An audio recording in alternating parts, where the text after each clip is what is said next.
up, everybody, and welcome back to another episode of the Good Anime Palette Podcast. This is episode number 79. It is a really cold day in Hong Kong as of recording. Kind of a weird change of weather, but we are indoors, nice and toasty, doing a lot of recordings, and joining me in this deluge of recordings is Will, and I am your other co-host, Jason. What's up, buddy? Yeah, it's one of the coldest weekends ever recorded for March in any year in Hong Kong. We've got a monsoon that's basically taken over southern China, so that includes us down here as well. So that's why we are living in colder conditions, but we are expecting to have warmer weather coming in, so for those that are listening in Hong Kong, don't worry. The weather is going to perk up a bit in just a couple days. Here's my hot take. I really like the cold weather. Yeah, but that's because you live with the air conditioning on 24/7. Only when I sleep, but generally I like cold weather. That's just me. I'm weird, I guess. Yeah, you're not weird because you like cold weather. You're just weird in general. Okay, fair enough. Fair enough. You don't have to put the cold weather veil on. Yeah, there's no compliment or insult there. It's just a fact. I totally get it. But what's up, guys? We forgot to wish all you guys Happy Chinese New Year. I hope everything is good. But let's get into our topic of discussion today. Actually, specifically, it's not just Chinese New Year, but Happy Lunar New Year, because not every place that supports it and celebrates it is Chinese. Fair enough. Yeah. Okay. Yep. No, that's right. They celebrate it in Japan, Korea. They celebrate it in Vietnam, Thailand. So that's why it's like there's always that debate of calling it Chinese New Year versus Lunar New Year. In which case, it's like if you're in China or you are Chinese, Chinese New Year. If you're not, call it whatever you like.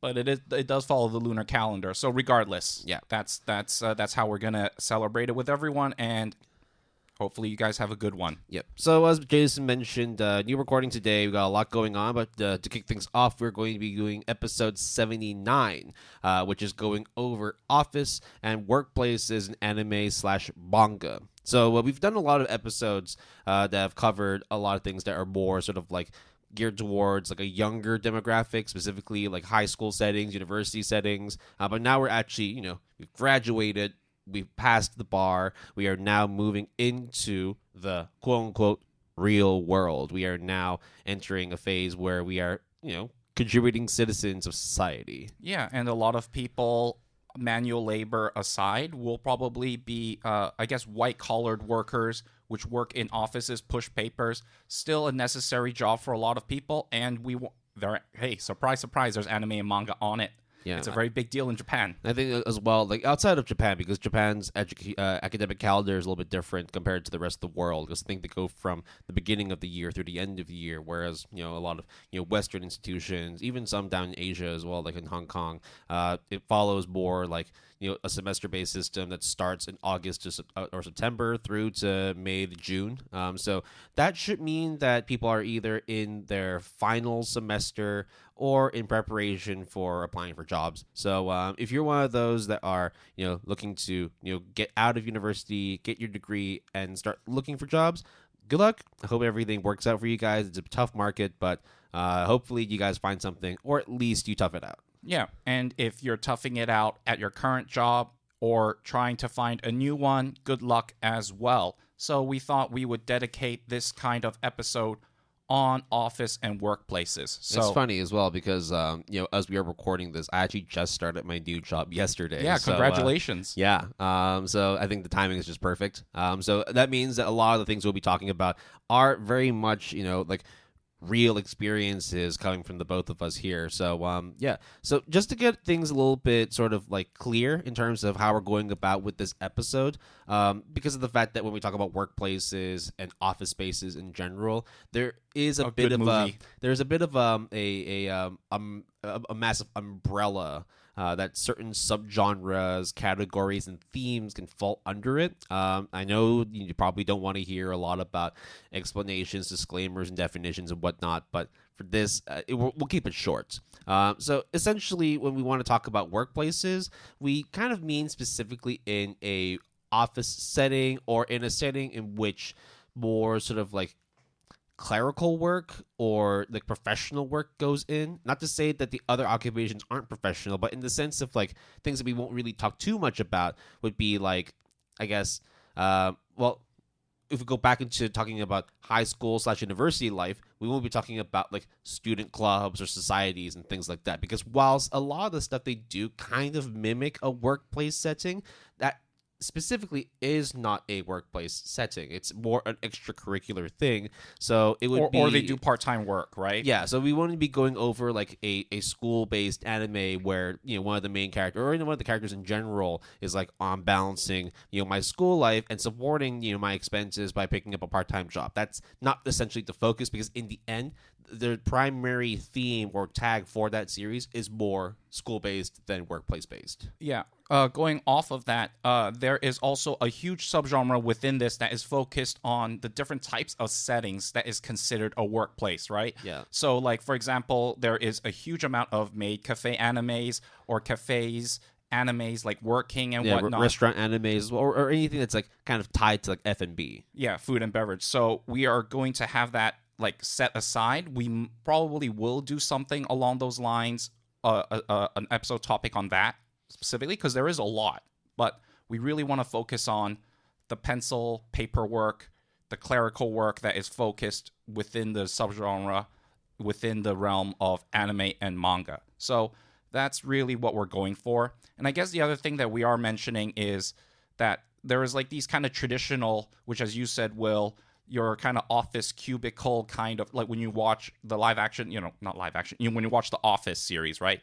Versus a non-traditional workplace, let's say like Amagi Brilliant Park, where you work at a park, where that is a workplace, but it's not your typical kind of conventional workplace. So we wanted to have that distinction. We're mainly focusing on the more traditional cubicle type of environment. Yeah, so things like, especially when it comes to F&B, given that within itself also has a lot of subgenres like isekais, reincarnations, romance, drama, comedy, and all that, it's not necessarily the point of focus in which the workplace is like the main focus.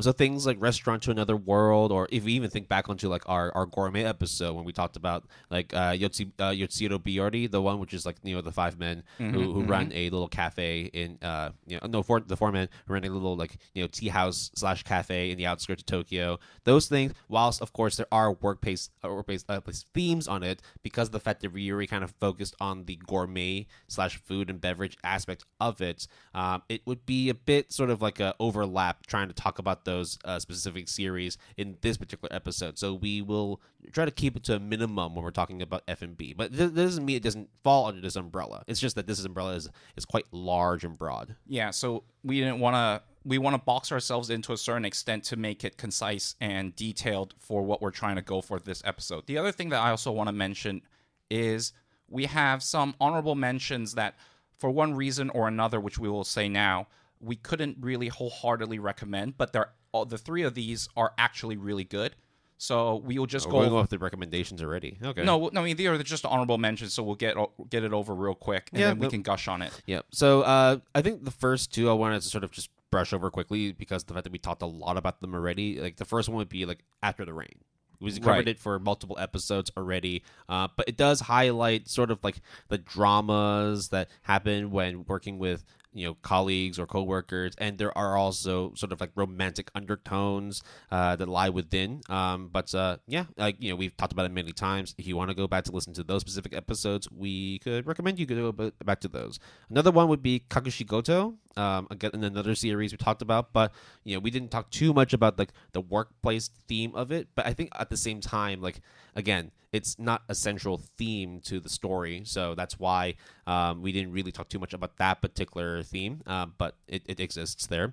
I think the one that we do want to really honorably mention, quote unquote, there is a series that is historic, very much well loved, but due to a series of licensing issues and not getting people to actually pick it up and circulate it on streaming services, and even trying to find like DVDs or even Blu-rays for it now is like nigh impossible. I guess that's a good a good reason why, I guess suppose like why you wanted to sort of mention these in the first place, because we really can't go that much in depth with it. But this is a series that both Jason and I have watched in the past on DVD and really, really loved it, and are super upset that you can't just stream it. It's Planets. That's Planetes. Yeah. Amazing series. And it's funny that you think about like, oh, but this is like a series. If you know about the series, they're just astronauts, or they're just people who work in space, right? They collect space garbage, and that's about it. Like, why would this be like anything about workplace and office spaces? This is more just space exploration. It's more like a traumatic kind of series. Oh yeah, it's like sci-fi kind of thing, yeah, right? Yeah. But at the same time, it's like, yes, there are a lot of other themes that kind of lie within this particular series, but the one thing we can never ever look past is the relationships that all the characters have, especially as they all work under the same company, and they all have different motivations, different mentalities, different philosophies as well. So it's really cool to see these kinds of characters mingle and get to know each other, but also undergo like real dire straits and traumatic experiences together. If for any reason you're able to get your hands on a box set of DVDs or Blu-rays, or happen to know someone who has them, absolutely check it out. Yeah, the full season, I guess, is like 2 curves, if I recall, because it's been a while since I watched it again. It really does integrate sci-fi, as in space, in this case, garbage disposal, with really office life. Of course, towards the end, it kind of expands the storyline into a bit more grander kind of character drama and whatnot. But it really does focus a lot on the actual job of garbage retrieval and disposal in space. And it's a very interesting, almost somewhat realistic take if such a phenomenon would exist in the future, which I think it will, actually. Yeah, now you might be wondering, why would I care about people collecting garbage in space? Well, it's like, if you really think about it, you understand like the seriousness as to why you want to keep space clean and clear of debris. But we won't go that much into it, because it's not so much like for spoilers or anything. It's more just, I think that people who don't know much about this series or are interested to check it out in the first place but couldn't because it was really hard to access, we wanted to keep it tight-lipped, so that way you could just fully experience the amazingness that lies within Planets. Not to mention as well, this is early 2000s Sunrise. Yeah. So it's going to it's going to look a little bit dated, but I thought that was also when like Sunrise was at its best. Yeah, and I also think that it is a bit more on the slower side to kind of get momentum, but it's also very indicative of the times, and it really does build up really well, and it's a complete beginning to end. And I guess there could be a sequel, but there is no necessary need for that. Will, what would you give it out of 10? I gave it a 9. I gave it a 10. I thought it was just perfect. There was nothing really wrong with it at all. I thought that the voice acting was great. You might be like, okay, well, the dated visuals can like knock a point or two off it, but you have to also look at the context. You can't just like see something as old and be like, okay, well, that immediately loses points, because then otherwise we'd be giving fewer points to shows like Samurai Champloo or Cowboy Bebop, because they came out in like the late 90s, like early 2000s. I would say it definitely holds up. Like, if you think of those kinds of shows like Akira, it really does encapsulate that kind of level of detail. But I think that's all I'm going to say about it. You should try to check it out if you can, but because it's not really accessible due to licensing issues, we couldn't put it as our wholehearted recommendation, even though we really wanted to. But get your hands on it any way possible. Okay, yeah. Now we're going to move on whenever we do a space episode, if we ever do a space episode, you hear it again. Well, I mean, you hear it again, but in the same way as it being an honorable mention until it actually probably gets licensed. Absolutely. So, yeah. Now we can move on? Yep, absolutely. Cool. So, let's go into why we're even talking about office and workplaces in the first place. Because it's kind of boring, right? Office is like, what is there to do? It sounds like my everyday work life, this figurative person asking you, Will. Yeah, well, I mean, you could say the same thing as, why would you want to watch a series? It's about kids going to school. It's the same thing where they're just going over like the Monday to Friday. You've got your English class in the morning, your physical education in the afternoon. You've got a mock test coming up, and then you have a parents teachers association conference coming up later on as well. You're just going through, a sequence of events that are going to happen because that's what your life subscribes to during that period. The thing is, when it comes to the school-based life versus the work-based life, school is generally kind of confined within the 10 to 11 years it takes for you to get into, a university. And then universities, depending on whether you're doing a bachelor, a master's combined, or if you're doing a PhD, there is a set sort of time limit as to when you need to complete your studies, hand in your research, document your patents and whatnot. But when it comes to working, on the other hand, there really isn't much of a boundary or a sort of limit to when you can start and how long you work for. So there is a grander kind of sort of experience scale in terms of and also the fact that like schools are just schools generally. Whereas workplaces, there are a plethora of them. As Jason mentioned, whether you work in a fish market, whether you work in an office, whether you work at an amusement park and whatnot, those are all workplaces because they are tied to occupations and professions that you do once you enter the workforce. Yeah, and along those same lines, when you, let's say, a lot of white-collar jobs, people always say you're pencil pushers, you file paperwork. But when you file paperwork, it could be like a peace treaty in political climate, or it could be a patent. You all right? Okay. Or it could be a patent that you need for scientific discovery and innovation, or it could just be filling out a form for child welfare services, right? So the realism and relatability is both its blessing and its curse within these types of anime and mangas because it's relatable. I think more specifically, the relatability is the fact that the truth in life is that we all get older. We might have started watching anime when we were kids, especially like when we were in elementary, high school, through the university and whatnot. But the fans of anime that have watched stuff from yesteryear have now grown up and more than likely are in the workforce themselves. So like us. It's not like we want to just continuously keep watching high school based anime and reminisce about things being more quote unquote simple. We also would not mind seeing that, like, okay, I work in an office space. It would be kind of interesting to see. I mean, there's a reason why there are series like The Office and Parks and Recreations that are incredibly popular because it mimics kind of similarities that people go through when they work, but also kind of like add a comedic spiel on it as well. Like a whimsical kind of thing. And I think also another thing is it's kind of like office workspaces allow, in my opinion, kind of a melting pot of situations and cultures and people that you don't necessarily subscribe to off the get-go because, yeah, you can say that about school as well. I mean, I was going to say that's exactly how, like, especially when you see like ensemble casts or like any kind of school setting, you're going to have like the athletic student, the quirky student, the one who studies too hard, the one that is the underachiever, the one that's shy, the romantic couple and whatnot. You kind of see those archetypes in the office as well. Yeah, but you also see things where it becomes a bit more complex because as my personal experience, when I first joined the workforce pretty late, I was kind of very hungry and wanted to hustle to kind of prove myself. And there was kind of, I guess you can say, an old senpai, an old geezer, who just really wanted to clock in and clock out, then go home. He does his job very competently and does very well, actually. And I kind of was like, oh, you could do more. And he was just like, nah, I'm all right. I'm just going to clock in, clock out, and just worry about that. And it wasn't until later on in life that I realized, like, that's just another way of doing things, a different stage of life, different priorities.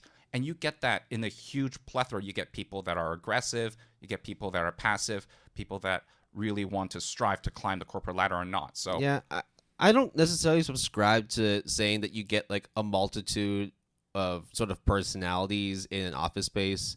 as opposed to what you see in the school-based anime, because it's literally the same thing. You are going to find students that literally work themselves to the bone to be able to get into like the #1 academic university, or being like the best overall with like a wonderful CV of extracurriculars to show that they are like the best for like a student council. And there are ones who just lay low and lay flat and don't necessarily want to succeed, but you just want to get by. I think what the difference between these two is that the stakes are a lot higher in office space or like a workplace, because of the fact that like you get to deal with more grown-up and adult situations. For example, like dealing with health, dealing with financial situations, dealing with like your family situation. You don't necessarily see a lot of that in a school-based anime, because you don't really have like, I mean, of course you'll have delinquents that do stupid shit, but you're not going to have a student that's like, I've taken out a mortgage, I'm divorced, I have like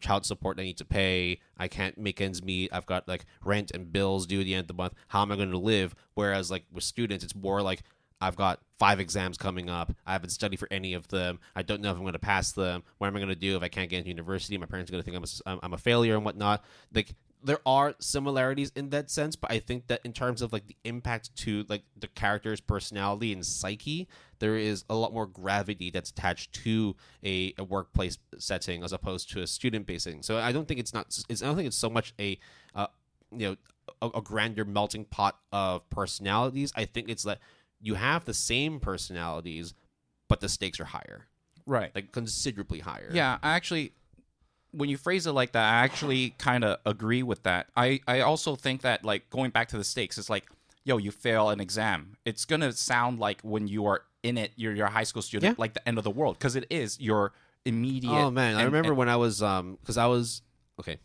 just a minute here.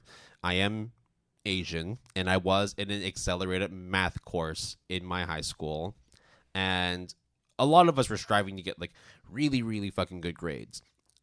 We were allowed to take our like we went to I went to an English a school system in which we were doing GCSEs. It's I don't think there's really much of like a really like an equivalent to like American schools or any other university or any other schools. But anyways, these are just high school exams. And we have A's, B's, all the way through that. We also have A stars or A pluses. So the threshold to get an A star for that particular exam was a 95 out of 100%. Oh shit! I got a 94%. Oh fuck! But I got an A, and I was like, awesome, I'm done. I got my first GCSE when I was 14 years old, like 2 years earlier than when you're supposed to. It was great. The people around me, on the other hand, who also were like 1 or 2% off, they immediately went to the teacher and were like, I want to retake the test. Schedule me for another one in 6 months.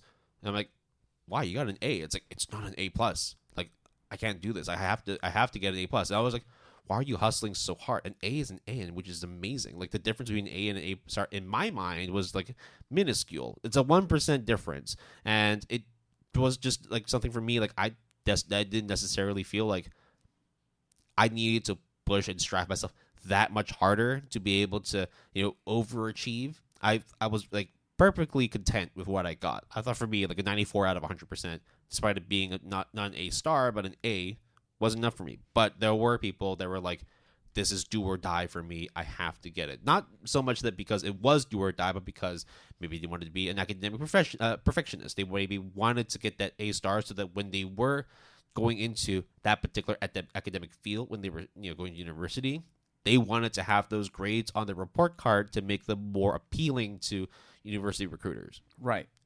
So going off of like an analogy to failing your exam or achieving high grades but not like the best grades in the workplace, obviously it is way more broad and more subjective, and as we mentioned, the stakes are higher. So here's an extreme example.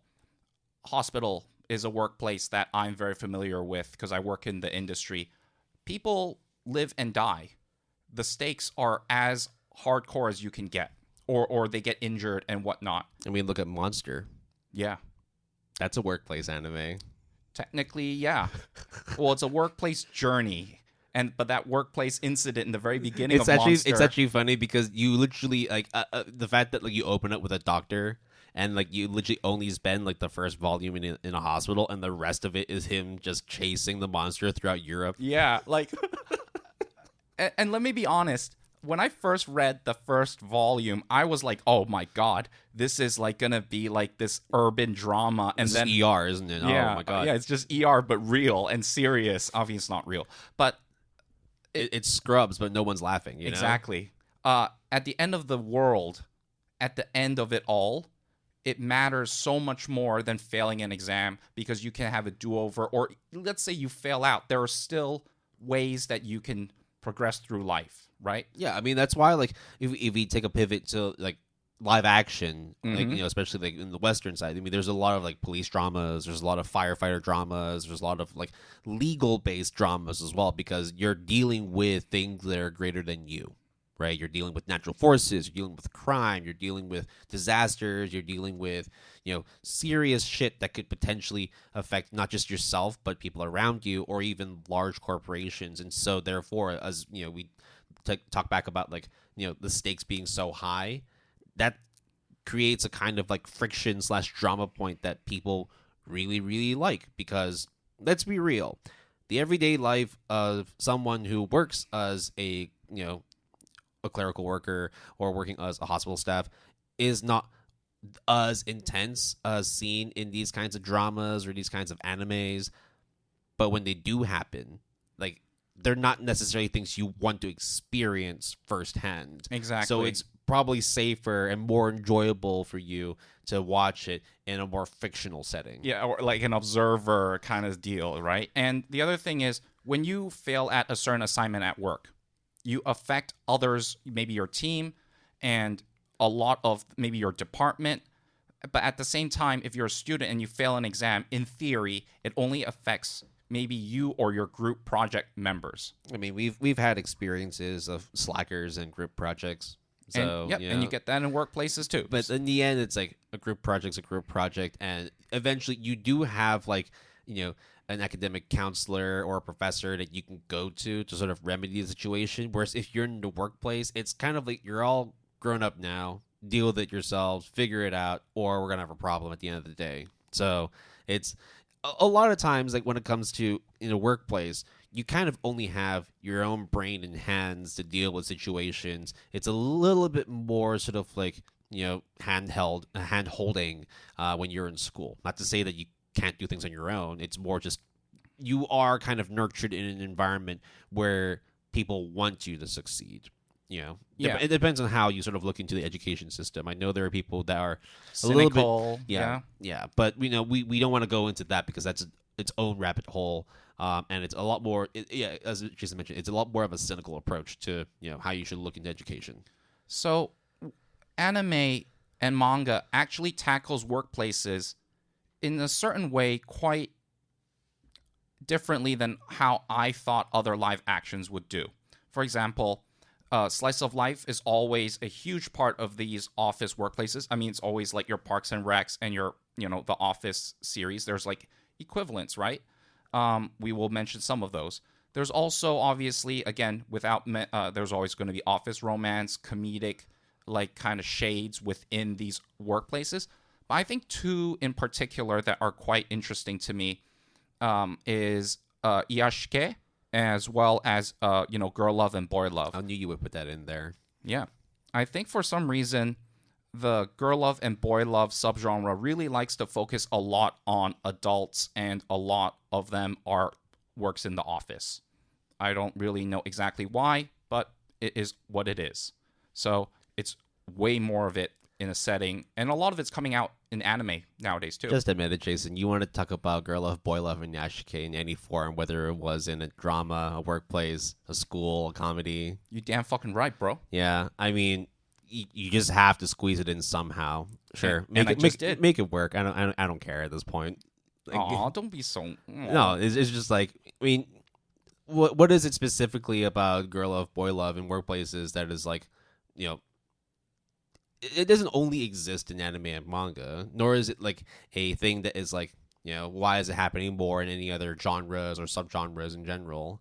I think it's just I don't know. I mean, I'm biased because I read a lot of manga and I watch a lot of anime. So yeah, obviously, let's not get our biases in terms of defining or looking into the appeal of what this subgenre is. But I admit, I think the Iyashikei aspect is very real. I think because of the fact that, as you tapped on in the first place, talking about like mundane, boring settings and whatnot. Well, why don't we actually dial it up more in terms of it being boring and mundane and just show how slow life is working in an office, but make it enjoyable. So that part I totally get. I mean, there's a lot of like really slow work-based anime that's let's be real. I think a lot of people kind of have a love-hate when it comes to Iyashikei, because it literally just means like a whole lot of nothing but a whole lot of healing. Right? You heal by just doing nothing, watching nothing, experiencing nothing. And for some, that could be like, this is perfect. At the end of the day, I want absolutely to do nothing and just turn on the TV and watch stuff, whether it is just white noise in the background or just something to look at whilst I, decompress at the end of the day. Whereas like there are ones who'd be like, I just want excitement. I want like full octane. I want like high energy. I want everything to just be working like bam, bam, bam, bam, bam. Like Iyashikei is not going to meet it for me. But I think a workplace setting is perfect for Iyashikei. Yeah. Yeah. Especially because of the after effects of like, the typical thing, like, what was it? Senka Helpful Fox. That's like, oh, after a long day, I come home and then there's someone, or like my cat is depressed again. Was it? The Helpful Fox Senko-san. Yep. And the Masterful cat is always depressed. It's just like, oh, I come home exhausted from work, which is. Oh, no, sorry. It's the Masterful cat is depressed again. Thank you. Yeah. And then by coming home exhausted from work, which is a sentiment that probably everyone knows and feels on a regular basis. But then to feel rejuvenated by being taken care of is a fantasy as well as a reality of sorts. Yeah. So, yeah. So I think we've kind of covered like the main appeals or like, the sort of, upsides of, why this genre is well loved and appreciated. But at the same time, it is a very small subgenre, right? There's not a whole lot of them. As much as we try to watch those, it's still very much a under the radar subgenre. So why is it still in such a small niche? I guess in the sense, why is it that it's not as appealing as it should be? Yeah, I think the thing is that it's obvious that the most dominant setting is school, high school mainly in anime and manga. Yeah, because us viewers, especially like you and me, right? As we get older, of course, we're going to be gravitating to stuff that is more adult-oriented, mature-oriented, grown-oriented, So it's like, well, I actually haven't, I mean, like, a seinen workplace, that sounds depressing as fuck.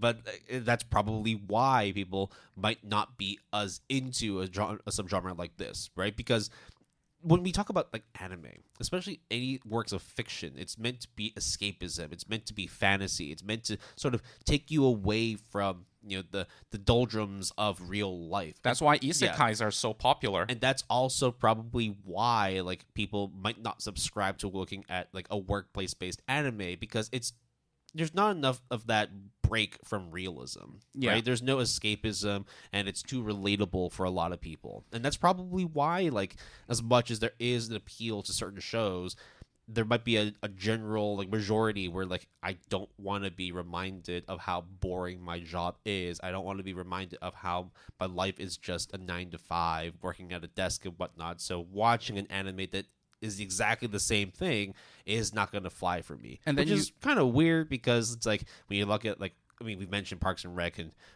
The Office already, but like those are like some of the most like well-loved series. But you also have to think about how many of the viewers actually watched them when they were working, and I watched The Office when I was in university. Right. I watched Parks and Rec when I was just getting into the industry and all that. So it's like, there is, of course, like a good textual reason as to why people watch stuff in the first place. Yeah. Again, it is the Iyashikei kind of argument of when you look at, oh, it's so relatable, so it's supposed to be a good thing, which is what we said earlier. But on the other hand, people will see that as, I don't want to be reminded of... Exactly. Because it's just like, oh, removing myself to go to another... I just got off a 9-to-5. Why do I want to watch a series that is essentially about people going to a 9 to 5. That's why some You people know? like Euro Truck Simulator to play when they get off work, but then a lot of people is like, why would you play that? Or Football Manager when, you know what I mean? So Football Manager's super dope. I mean, both and, of those and are also dope. Euro Truck Simulator is also super dope too. But it's just It's a niche appeal. It's a very niche appeal, and that's why it's niche, Yeah. right? I think in the end, it's like people just want to break from reality, and the fact that like these kinds of series, this particular genre, really dives deep into that lack of escapism. That's probably why it's a turnoff for a lot of people.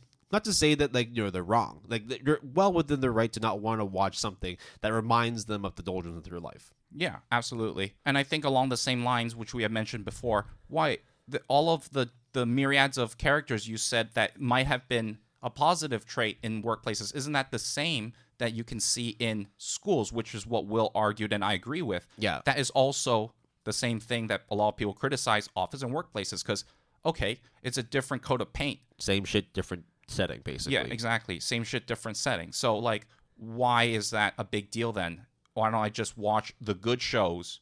And if the office space, like office setting is so niche, there might be one or two good shows, which they are quite a few, but not compared to school. Yeah. I think the last point that you brought up as well, in the docket as well, is the sort of the lack of combinations with other genres when it comes to workplace and office-based anime.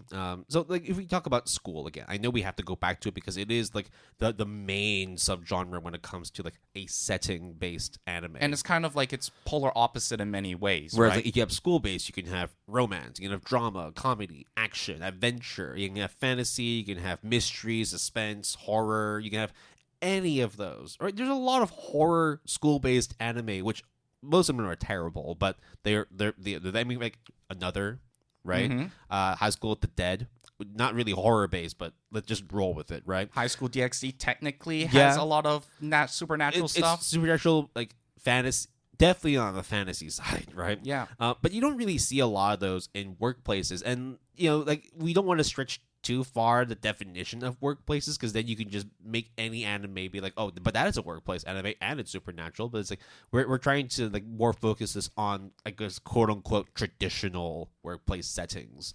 Yeah. So like you're not really gonna see like an office worker going on an action adventure. You're not going to be seeing them. Well, I guess. Yeah, it's a bit ironic Yeah. given our recommendations for. Actually, there is one which is like more like supernatural mystery. With like if we talk about like Mob Psycho 100. Mhm. I mean, yes, he is a kid who's working on part time, but Reagan is also running a detective agency of the supernatural. That is a work setting. Yeah, You know? and he does go and do occult supernatural work, but In the end, it's not as flexible a genre, like a subgenre, and for you to integrate other genres. There are exceptions, of course. Like there are workplace sports anime, like Ryman's Club. yep, there is obviously with Sasaki and Peeps, it is an isekai that is very rooted in the ways of office politics and whatnot, right? So Yeah. it's possible, but it's a bit of either an exception or a bit of a stretch. You typically get your very grounded in realism, romance, shoujo, slice of life, comedy stuff. That's it. So, I guess those are the downsides if you were to argue it. Well, I mean, like it seems that the next part in our docket is like the downer side of, Oh, yeah. of it. I don't really know how we're gonna go about talking about this because of the fact that it is a lot more depressing and actually kind of more of a turnoff for why people would want to watch an office or workplace kind of anime. We could skip it. Yeah, but I think like the general sentiment, especially if we talk about like in an Asian context, we keep saying 9 to 5, 9 to 5, 9 to 5, but that is very much a Western adopted approach to work. Whenever I tell people, anybody that I have friends with in the U.S. or Canada, or even just like not from Asia in general, and I tell them like sometimes I get off work at like 6:30, 7 o'clock, they'll be like, what time do you have dinner then? Like, why are you eating so late? Like, you should be getting off work at 4:30, 5 o'clock. It's like, you gotta work at 4:30. What the fuck? Like, Yeah, and I'm also like, I went to school in Australia where in the hospitals at 4:30 they close the at 5. They leave at 5, and by 4:30 everything is all packed up, ready to go, and they're just chatting away. Maybe it's not all hospital settings, but it's been multiple times where it's just that way of life. It's more laid back, whereas in Asia, it's you more... guys have like restaurants that like, we got great dinner service, but it closes at 8. Oh, we got a great drinking scene, but it closes at 11 or 12 o'clock. Yeah. Oh, but then there's after spots. Yeah, but public transport shuts down at 1. Yep. That kind of thing, right? Yep. That's very much Australia, at least the places that I've been to in a nutshell. Sounds fun. Yeah, but that's why it's like, you have people that are more into sort of like looking at live action based like anime and then live action based like series like The Office and Parks and Rec, because it's a little bit more of like a lackadaisical. I'm not saying that like Western workplaces are lackadaisical compared to Asia, but you have to understand the Asian context of what working is like. Yeah. Especially when you have people that push the whole like, it's a 24/7 job, or it's like the coined like Chinese term of 996 and stuff like that, or like the bad stuff that comes out of Japan, like black companies and karoshi and all that, right? Mm-hmm. Like a lot of times whenever we talk about, or at least when we see like major media corporations talking about workplace settings in Asia, it tends to be on the negative side. Yeah. We're not here to dispel that, because we very much accept that it is a certain reality that exists, but that you have to understand that that's probably why, at least here in Asia, watching these kinds of series has an appeal, because when we do find time in our days to be able to turn on the TV and put on an anime or a series we want to watch, it just makes sense for us. Yeah, and to reiterate that point, anime and manga is primarily from Japan, which is in Asia, and a lot of like, for example, a lot of the isekais happens when people get overworked to death, which is karoshi, and then they reincarnate. Yes. Like that is a very, kind of typical premise in these kinds of isekais. Like if you think about like K-dramas as well. I don't know if I'm sure you haven't watched a whole lot of them. I watched a few. I know a lot of friends who watched them as well, but like generally it seems like a lot of them are very much like work-based place, whether it's like a law firm, a hospital, any sort of office, and then they'll throw like romantic drama subtexts in there as well. I mean, Western, you got a lot of ENR dramas, you got a lot of firefighter dramas as well. In the end, it's like sometimes like I don't work as a firefighter, but it'd be pretty cool to see how a firefighter deals with a day to day, even if it's a fictional kind of thing, right? Like I've never worked. I don't think I'll ever work in an accident in an emergency department at a hospital. But it'd be pretty cool to see what happens when someone comes in and the whole hospital has to, get into focus mode and save this person's life. It's a glimpse in a life, or kind of the workings of an institution that you probably would never have the experience of seeing anything otherwise, whether it's dramatized or not, right? So the reason why I mentioned like these kinds of negative context of like Asian workplaces is because a lot of the premises of, for example, the isekais, the iyashikes, are all emphasizing of being overworked, underpaid, and it's a very real reality, but it's something that it's not for this podcast. We are not a social science, kind of political podcast. We're here to talk about 2D weeb shit. But it is a very premise that is used in a lot of anime and manga. I mean, what was that live action one that you talked about where it was like this salary man that just goes by places to eat? Oh, I need to... You can check while I spitball a bit more, but like Tokyo Diner, I think it's like Solitary Gourmet, or Solitary Gourmet, Kokudo no Gourmet, and it's super popular in Asia. Yeah, incredibly popular. And then the other one's like the fact that the series is still running, and then last year, the showrunners decided, you know what, for a next season special, not just the episode special, but a season special, we're not doing it in Japan. We're going to do this series in Taiwan, and everyone lost their minds. They were like, wow, they're going global with this shit now, because whilst it's popular in Japan, it's insanely popular amongst Chinese and Taiwanese fans. Absolutely, yeah. I mean, I've watched it. It was pretty good. And I mean, Tokyo Midnight Diner is a very popular one that it's like a very iyashike based kind of character drama and slice of life stuff. Sure, it's not anime and manga, but you will get a lot of those up.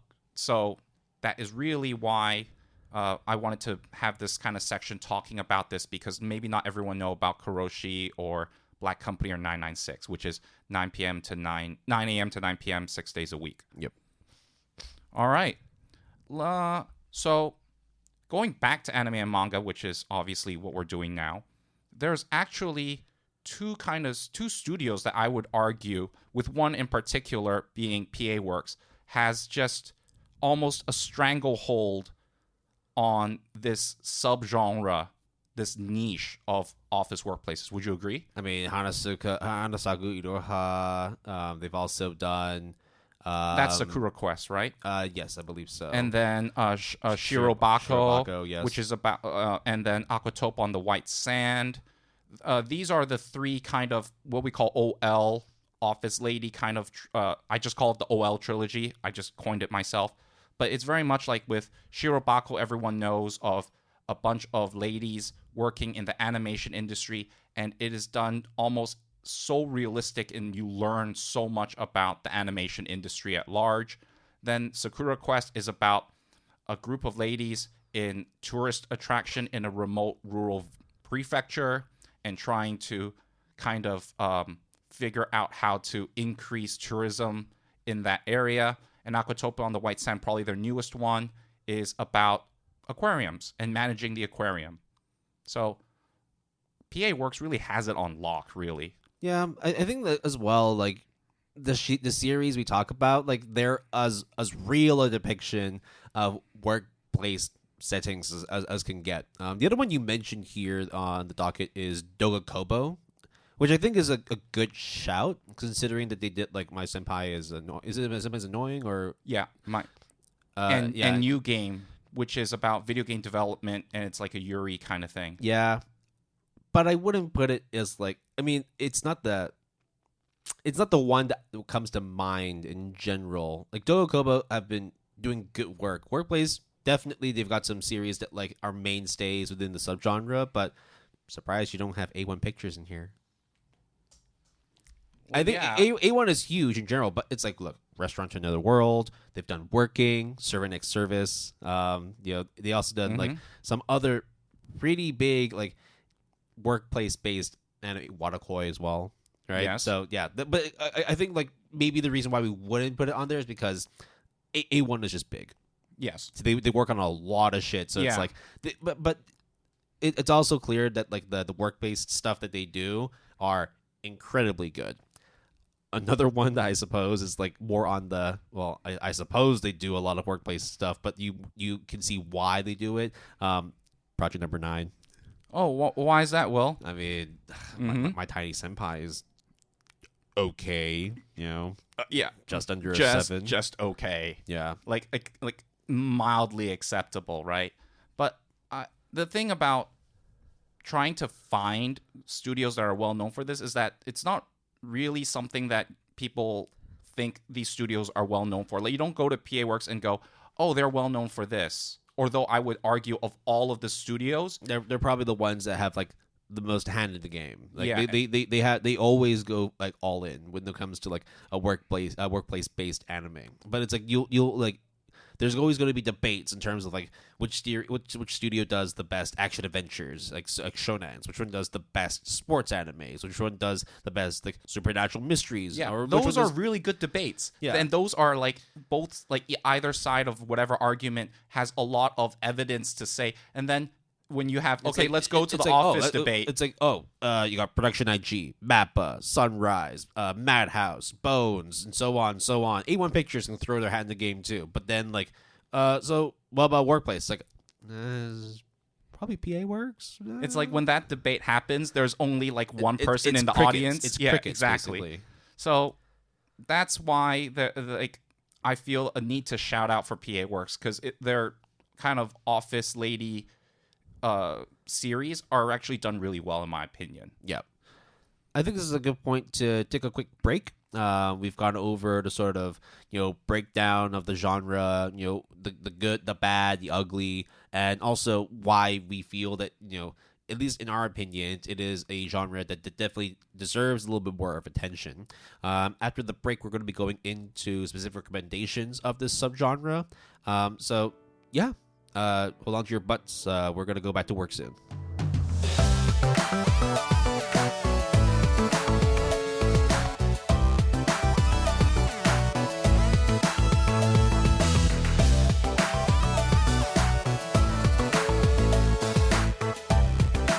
We are back with the second half of today's episode. It's still Jason, still Will, still episode 79.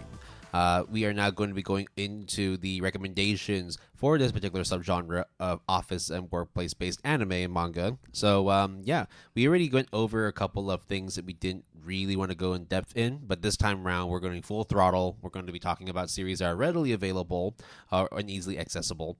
So, is there any particular one you want to start off with, or should we just go in the order of what's on the docket? How do you want to go about this? I don't really mind. We can just do whatever you kind of feel like. I think because the fact that what's on the top is pretty much like the pinnacle of like a workplace based anime.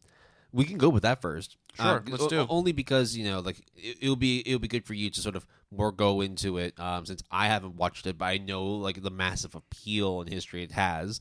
So we're talking about Wotakoi. Love is Hard for Otaku. It's based on a completed manga of the same name by Fujita, who did the story and the art, published in English by Kodansha.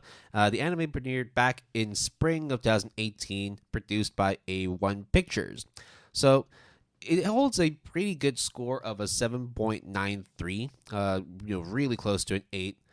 707 is its ranking, but the popularity is where it stands to be like incredibly good at 158. So it's a very popular series. I never got round to watching it just because it wasn't necessarily something that was on the top of my list. And more recently, in preparation for this episode, I actually had a bunch of other stuff I was doing for different recording. So that's why I never got round to watching it. But Jason has. And the fact that, it's ranked, 158 means a fuck ton of people have also watched it too. So what's the deal with Wotakoi? All right. So, what was that? No. Okay. First of all, I love Wotakoi a lot. Read the manga. Done. Okay. Watched Move all on of to it. the next one. Yeah.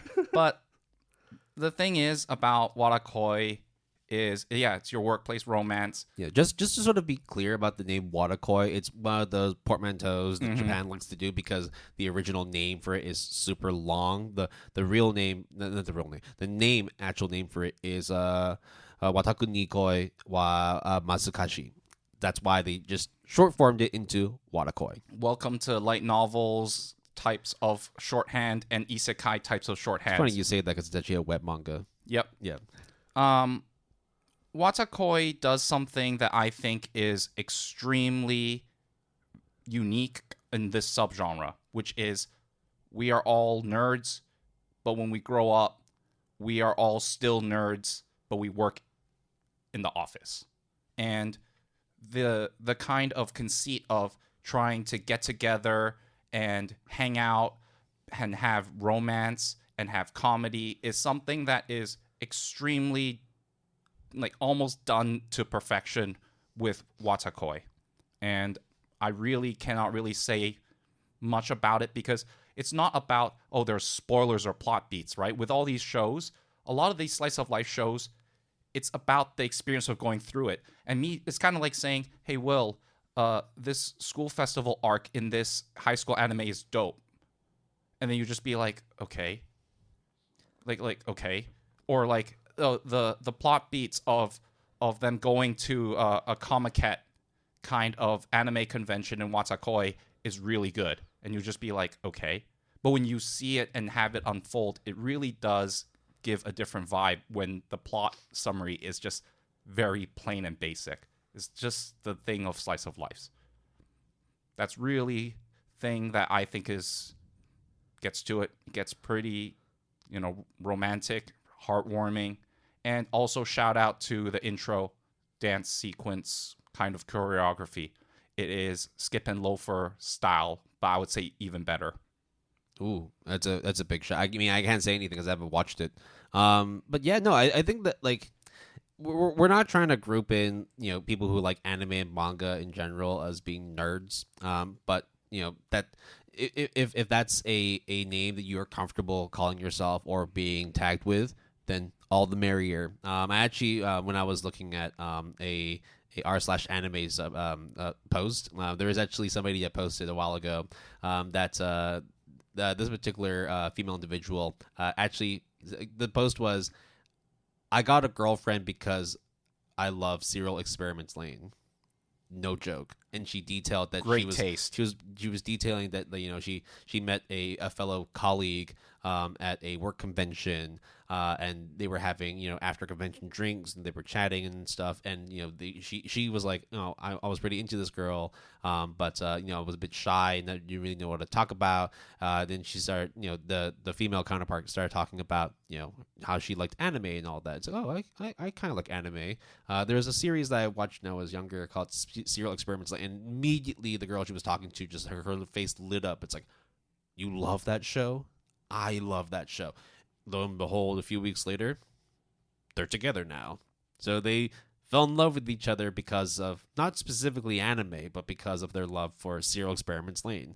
And that I guess it's those kinds of romantic plot beats, especially when it's so tied to the genre of media that we both love, that it's like, that was wholesome. That is some real wholesome shit. Even if Serial Experiment Lane is like the darkest motherfucking road to like insanity. Yeah. It's like, oh, it's cute. Fucked up but cute. Oh, like, good on you, man. Like, good on you guys. But the other thing about Wotakoi that I like a lot that I'm kind of brushing over is they integrate, for example, essentially the Wii remote with the steering wheel to play Mario Kart. Oh, yeah, I hated that thing. Monster Hunter is extremely referenced in the show. I think even it might have been like those kind of sponsorship kind of, what's it called? Like a product integration kind of deals. I think it's product cool. Placement. It's cool to see those two like genres of media coming together, right? Like, anime and manga along with games, like because it's not like just because you like anime means you like games and vice versa, but there are people that kind of overlap within those two particular mediums, so it's cool to see that kind of hybrid come together. And it seems as well like the show is so popular to the fact that like not only having I think it was just the one season, but they also had an original video animation that came out for it afterwards, 3 seasons of it, or no, I think 3 episodes of it that focused. So there's like the main 4 people that are just like the best friends, and they're both paired up, and the Momose is essentially they judge it by color. There's the pink, the red, the blue, and the green. And they really lean into that in the anime and in the manga. But essentially, half of the 4 are in a fresh, new relationship that is rekindled. And then the other half of the 4 is in a very serious, long-term relationship that is kind of not really mentioned at work, but they are actually together. So it is a very good dichotomy between the two, and they all get along, and there's all this kind of shenanigans, as you said, and it's just really good. Yep. All 11 volumes of the manga are released in English. All 11 episodes are currently streaming on Amazon Prime. You can probably find it other places as well. Also, if you, for some reason, are listening to this and you don't like anime and manga, they also have a live-action film for it, too.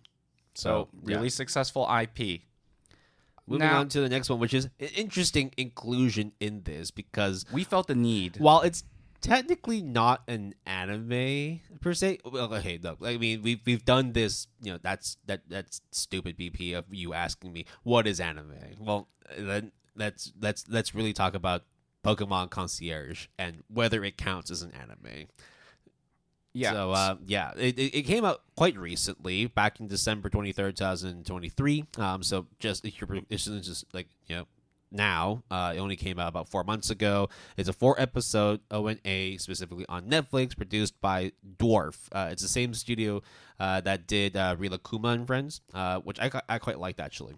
And of course, it's based on the multimedia franchise of Pokemon that's done by Game Freak, Pokemon Company, Nintendo, all that's real.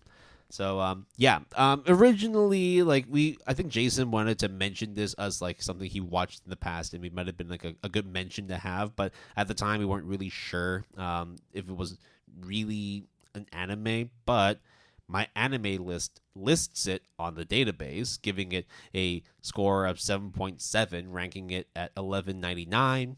Popularity is 6524.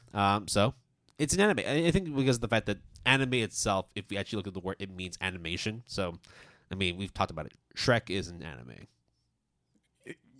It is. Yeah. No, you ask a Japanese person, it is an anime. No, that's what the word means. Yeah. No. I'm not trying to just say you're Last wrong. Airbenders anime. Yeah. Yep. No. Yeah. I mean, so Pokemon Concierge. This is a good time to talk about it. So we're not going to talk more about whether it is an anime or not. It's here to stay. So it just kind of came out of nowhere. There was a Netflix announcement of a Pokemon series coming out, a very short series, and it was just Psyduck walking along a beach, and then show card, Pokemon Concierge. This looks to be a very, very quirky, chill slice of life set on a sort of island resort. Okay, let's check it out. It is as slice of life Pokemon as can be. It is like there's really nothing else to describe it other than it being you go to an island resort and you work with Pokemon and the island resort guests. That's it. But it's insanely comfy. And the fact that, if you are even like interested in I don't know if anybody's not interested in Pokemon. I still love Pokemon.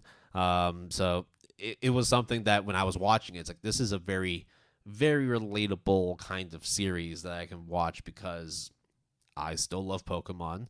I'm growing in my affection for Slice of Life. So I guess the stars aligned and it just made sense for me to watch it. And I very much enjoyed it. I watched it with my wife, actually. Yeah. So I should mention as well, I'm married now. So, but I think I've mentioned it many times in the episode that I have a girlfriend now. It's like, no, we're married now. Congrats. Yeah, we're moving past that now. Yeah. The focus is on me. The focus is on Pokemon. The focus is on Pokemon Concierge, right? So, when we are talking about the ambiguity of whether it's an anime or not, I think the only thing that I want to reiterate is it is claymation. Yeah, So that's very much. It's the same studio that did Rilakuma. If you've watched Rilakuma, you're going to see the same way in which they go about animating the series. They actually have like a behind the scenes of how they actually put together this stuff. If you're old enough, like Jason and I, to have watched like Wallace and Gromit, like back in like the early '90s, or maybe Fantastic Mr. Fox, I guess, or Chicken Run. Yeah, it is of that ilk. Yeah. And to be very honest, it is really awesome. The only real criticism that I have of the show is that it's only 4 episodes and they're only 14 minutes each. Yeah, I think it was like it's perfect as is, and I can see that if they were to run it as like a full cur of 25 minute episodes, it could drag on a bit. I think it will. Yeah. But I don't think this is going to be the only sort of Netflix exclusive or any like platform exclusive Pokemon series we're gonna get that's not like the actual Pokemon series. Do you know what a Pokemon Concierge reminded me of? Go for it. An N64 game called Pokemon Snap. In a way, I can see that because it was without the camera, of course. Yeah. And there's no Todd. Yeah, but it's like you're observing the Pokemon, and it is a resort that is built not only for the inhabitants that come to visit there that are humans, but really also for the Pokemon themselves. I also like that they picked Psyduck as the main Pokemon for this series, because he or she is perfect for it. Oh my god, I lost my fucking mind. I was just like, this is both dumb and quirky and comedic, and Psyduck... Well, Misty Psyduck has a bit of a competition, let's just put it that way. So, it's a really short series, but I really like it. I don't think it is outstanding. It will blow your mind, but it really will leave you yearning for more. And I feel like that already is enough praise to put on this short series. If you've got an hour to kill after you get off work and had your dinner, this is a good way to kill that hour. right? It'll certainly leave an impression, especially if one, you like anime, and two, you like Pokemon. Do you think if you don't like Pokemon, or no, how about not don't like? How about you just don't know about Pokemon? Do you think you would actually gain a lot from it? Because I would argue you wouldn't. No. I think if you didn't like Pokemon in general, then this wouldn't be a show you care for anyway. Yeah.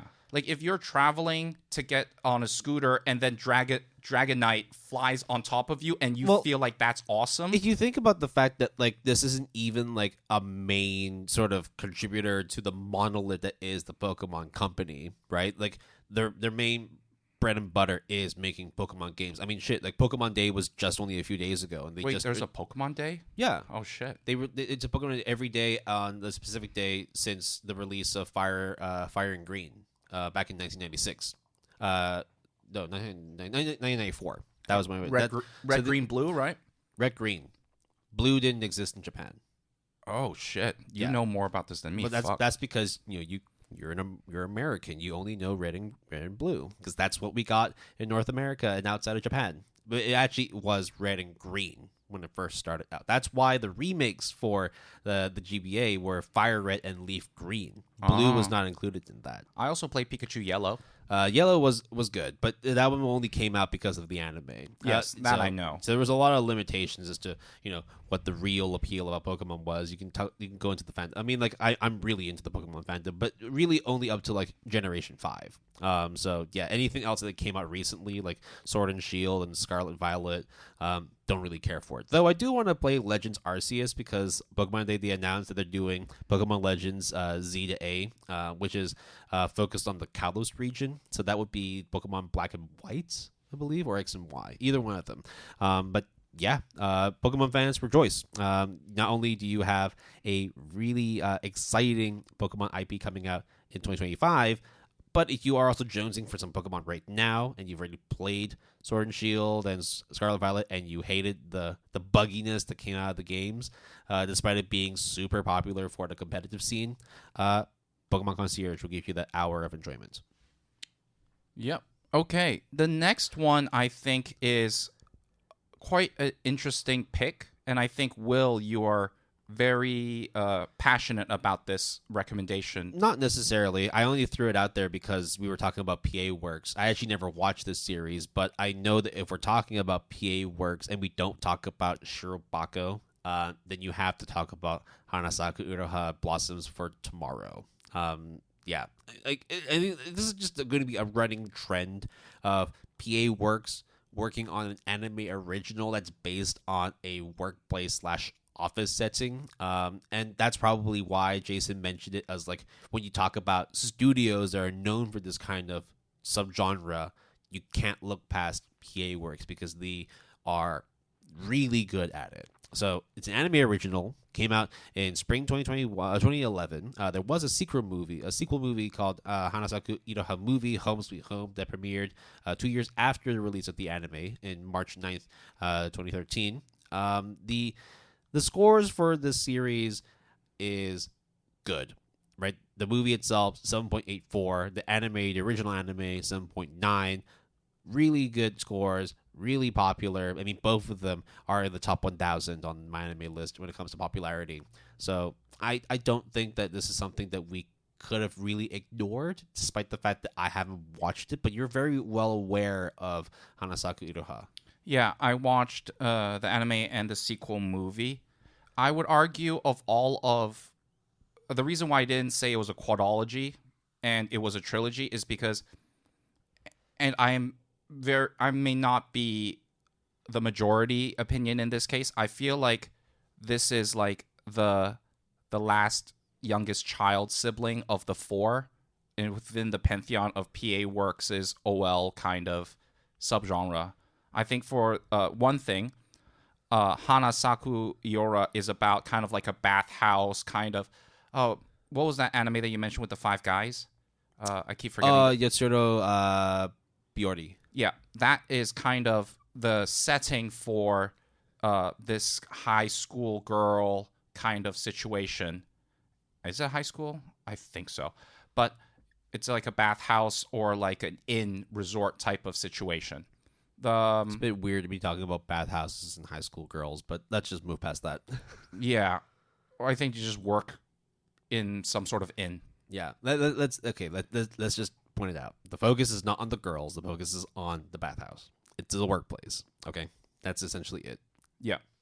I like this series a lot, but I mean, you're not the only one. I mean, like close to 8, over like 300,000 people on my anime list subscribe to the series. but I think it's the weakest of like the PA Works OL stuff. In what sense? In the sense that I would probably watch Aquatope on the White Sand, Shirobako, and Sakura Quest before I watch a Hanasaku Iroha. So Go on. Like what? Okay. well, no, the reason why originally I didn't put it in the recommendations was because I thought that Is it because it's the oldest one? maybe I don't I think also Putting that in again. I think using the age.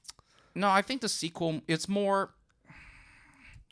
That's why I didn't want to necessarily put it in recommendations because I actually don't. I feel like it's very melodramatic. But isn't is that a bad thing? I mean, like if we were to use stats as a comparison, right? Like Aggretsuko scores lower than it. Mm-hmm. Even like Akiba Made War, which technically is a workplace one as well. Technically, Yeah. but it's food and beverage. But yes, technically, yeah. It's lower than that. It is one of their, as a studio, it's one of their highest scoring series. Yeah. So yeah, I That's why I said like my opinion is probably in the minority. yeah. Because I understand why we should recommend it, but I just don't have a lot of like skin in the game to support this in relation to, for example, Shirobako. Yeah, I think it's more just your own personal tastes. Right? Exactly. Yeah. You don't seem like someone who wants to get into the melodrama. You just like the drama that mellows out. Fair, extremely fair and accurate point. I guess the easiest thing I would say is this Hanasaku Iroha is very much trying to integrate the slice of life with kind of character development and drama. And for me personally, if you like that blend, this is the show for you within that PA Work catalog. For me, it's like I'd rather watch something that is more melodramatic the thing is, though, than it's like slice of life. it actually doesn't have the word. Yeah, it's not tagged as slice of life. It's very much a workplace drama. So Yeah. that's probably why you're less hot on it because of how much you simp for the SOL series. Yeah, it's not a bad show. It's just not what I would look for. Yeah, but again, this is not about you. This is about why we wanted to talk about the series in general, right? So let's put away our personal biases and let's talk more about why Hanasaku Iroha is probably. I mean, like, look, it's definitely more popular. It's Yes. It's higher ranked, and personal biases aside, it is still a good show. Absolutely. Right? It's not just down to the fact that it's an original by PA Works. It's just we know that it's their bread and butter. But I think the at least from the synopsis itself, it sounds like something that is very much made to be a workplace drama. Right? Young girl, 16 years old, who works and lives in Tokyo, is now inheriting a rural inn that runs a bathhouse after her mother decides, you know what, I can't deal with shit anymore. I got to get out of here. Me and my boyfriend are on the run because you're racking up a lot of debts. You're on your own now. Yeah. And that already just sounds like, okay, this is definitely not like your typical high school girl drama. This is something that is very much, you're in the deep end now. You're an adult, sink or swim. And I think if we wanted to talk about like workplace stuff in general, as much as particularly you as well, when you want to see like the yashike and the slice of life, there is going to be a large group of people that want to subscribe to seeing the dramatic aspects of actually working in an environment that you're not familiar with, or that you're very much forced into, or you don't want to do it in general, but you have to because family, right? And I think when you compare like the other things like Aquatope or Shirobako Yeah. and all that, yeah, it's very different from the other ones, and that's probably why like it's worth recommending, because you can see similarities between Shirobako and Aquatope. What was the other one? Sakura Quest. Yeah, that was the one. Yeah, you're absolutely right. It is worth recommending. That's why we have in our recommendations. I just probably have certain trepidations, but I don't think that trepidation is a slight, because that is what it's branded as. It's not branded as slice of life, and it isn't. It's more of a drama focused. That's why. Yeah. It just would be good to do recommendations and maybe not be like, of the 4, this is not the one I want to recommend. Well, you put it in there. I didn't put it in there, so I didn't know. I didn't put it in there. I just said I'm surprised it's not on the list, and that's why it's on there. Oh, okay. I didn't say put it on there. All right, fair enough. Because I mean, you were the one who put it on there, Jason. So that's why I thought it'd be good to at least talk about something that, like, if we talk about PA Works and we already know about Aquatope, we already know about Shirobako. Why don't we talk about something that is lesser? I mean, despite it saying lesser known, it still had like 330,000 members on my anime list. So why don't we have a chat about that? But yeah, despite it not being a series that I've watched a whole lot of, and given Jason's reasons as well, it's hard to really pick out the standout for PA Works, unless of course you just go for the highest rated one, Shirobako. And actually, no. So Shirobako, we haven't finished yet. Yes. Right? You have watched the sacred. What I keep forgetting the name of it. Sakura Quest. Sakura Quest. You have watched that in full. Yeah. And then Aquatope. Did you watch that one in full? Yes. Okay. Because I only watched an episode of that, but I don't know. That one seemed a little bit. Okay. It's weird saying it felt slow paced for me, even though it is a slice of life workplace. So, let me be real about the 4 works of PA Works. Wow, it is a tongue twister. I would argue that Aquatope on the White Sand is the weakest of the 4. I think Shirobako is the strongest of the 4. I don't think... Sakura Quest is a close... It's hard when you're trying to, as you said, slice of life, because it's like mundane. It's like how would you kind of interpret when something is inherently mundane, but that's also its charm. Yeah, and again, from your perspective as well, it's like, again, I'm not saying that like you shouldn't put in your personal biases or your personal preferences in here, but I can understand for you specifically, it's like if there is a certain show that you like and Hanasaku Iroha is not within that kind of boundary, it's understandable that you wouldn't be like, this isn't a personal recommendation, but at the same time, it's like, admittedly, when you compare Sakura Quest, Shirobako, and Aquatope, along with Hanasaku Iroha, that one, the latter one, really stands out as being like the one that is incredibly different from the other 3, because the other 3 are more sort of like charming and it's sort of like aesthetic.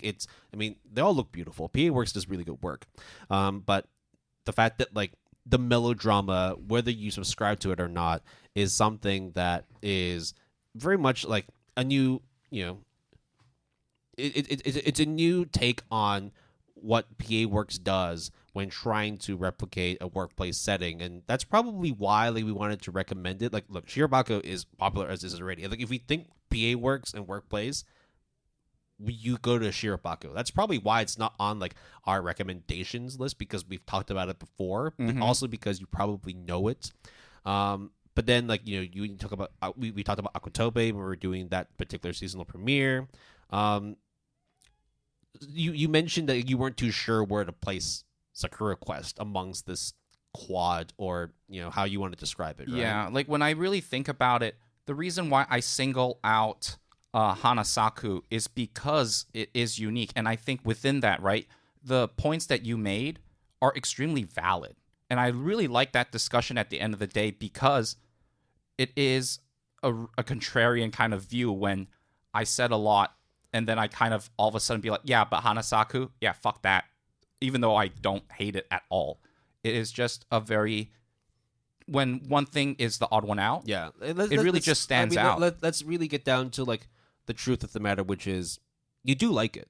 But absolutely. But if it comes to like not a GAP recommendation, but like a Jason recommendation, it's probably not the one that you jump straight to first. It's more like, if you liked watching Shirobako, Aquatope, Sakura Quest, and you want to watch more of that ilk, this is probably something that whilst you might need to be a bit more emotionally and mentally prepared for, it could also work for you. Yeah. Right? It's not like, this is not something that like a newcomer to PA Works or the workplace in general would be like, this is the one you want to go for. Because to be very fair, people who maybe less Shirobako, but let's say Aquatope and Sakura Quest, you would watch that and you'd be like, this is boring.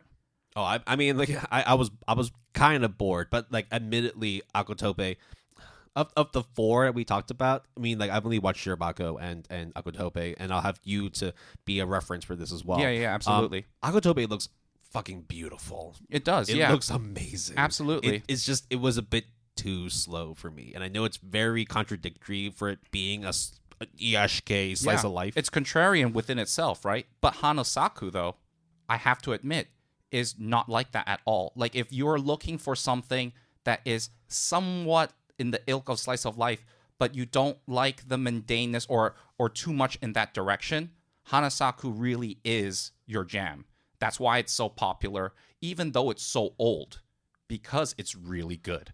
That's why they have a sequel movie, because people liked it a lot. Yeah, it's just not my jam. I like that we say so old, but even then, it's like there's 2011, 2013. Yeah, it's only really like 13 years ago, and even then, like anime like of 13 years ago looks incredible for now too. Like it's not to say that there hasn't been much progression in terms of how anime can look.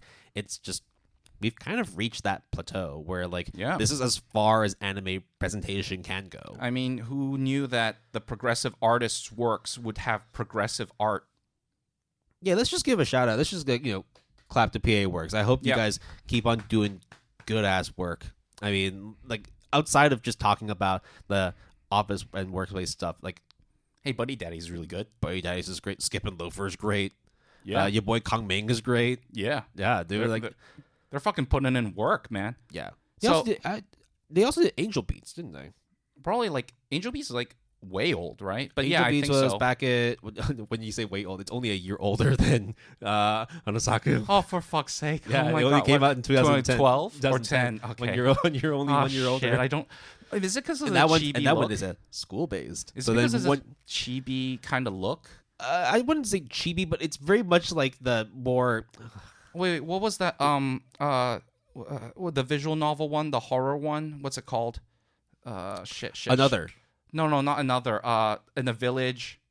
Oh, and then there's mysteries. The only like horror 6 one I seasons know. Of it. The only horror one I know of we're talking about PA Works is Another. Maybe you can take a look and see if you can find it. I think it's not done by PA Works. The one I was thinking about. Okay. But I just forgot. It's okay. Anyways, I know what you're talking about. Okay, I know exactly what series you're talking about, but now you've also stumped me because I can't remember the name of it now. Now it's just two dudes trying to fucking figure out something on the fly. And Higurashi, right? The chibiness. Yes, you said Higurashi, not Higarashi. Yes. Okay. But no, I learned, my man. Yeah. But it has that chibi look, right? No, not a little bit, I suppose. The old school, in the sense that the main characters are of like a smaller frame and stature, I suppose. Yeah. And the eyes are majorly huge.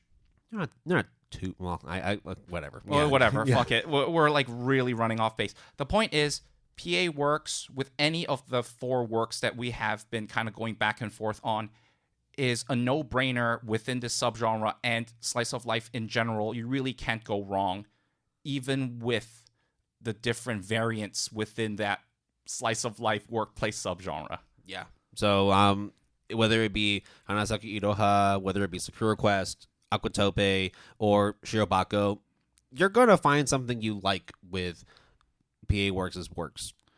It's going to be annoying saying that. Yeah. We move on to the next one, which is Aggretsuko. So what if you are just really mad at your everyday doldrum life? You need to just vent. You need to let things out. You need to scream at the top of your lungs. So you book out a karaoke room and just sing the heavy metal to your heart's content. That's what Aggretsuko is.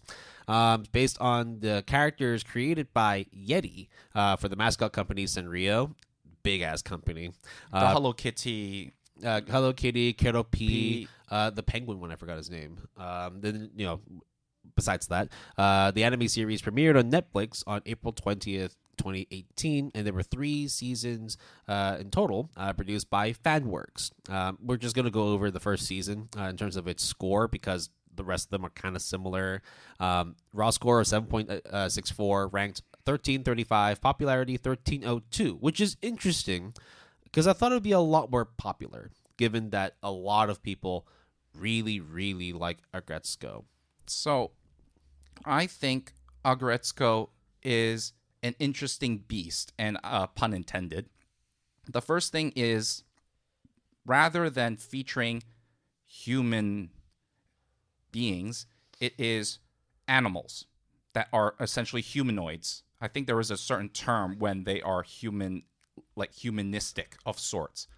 I mean, think anthropomorphic, like, right? Anthropomorphic, yeah. Think Odd Taxi, right? That kind of Beastars. Beastars. I mean, oh fuck, I forgot about Beastars. But yeah, like Beastars, except way more cutesy. I think Beastars, like, as good as the plot is, it's a 7.8 simply because of apparently, like, it's controversial at certain points, something like that. Certain scenes that we will not talk about. But Aggretsuko, though, it's also quite interesting because when we talked about, in fact, I think it happens in like the first 5 minutes of the first episode, where our main character literally goes into a karaoke booth to like vent out her frustration on whatever she has bottled up inside. And originally you might be like, okay, if I hear that, that sounds like a pretty somewhat normal way to vent. But then no, of the music tracks to decide to kind of vent out, to belch out, is like heavy metal. And the voice actress, fucking insane with the heavy metal. Like, we're talking like hardcore, like, was it like from the stomach, like gut-wrenching, your diaphragm, like really good heavy metal singing. It is beyond crazy, all wrapped up in somewhat of a cutesy but weird, like, and by weird I mean it really strides the line between kind of like black comedy sometimes, or just pure normal slice of life and comedy. There really isn't much to say beyond that because it's very much slice of life, and it is just really entertaining. And I think the whole kind of archetype premise of feeling the need to kind of scream out into the ether, into the horizon, to let the world be known that you exist, and even choose heavy metal on top of all that, is, I think, a very attractive kind of elevator pitch to literally anybody, to kind of also dictate, hey, anime can be kind of like this too. It looks like it one way, but it actually is another thing entirely. And I really like Aggretsuko.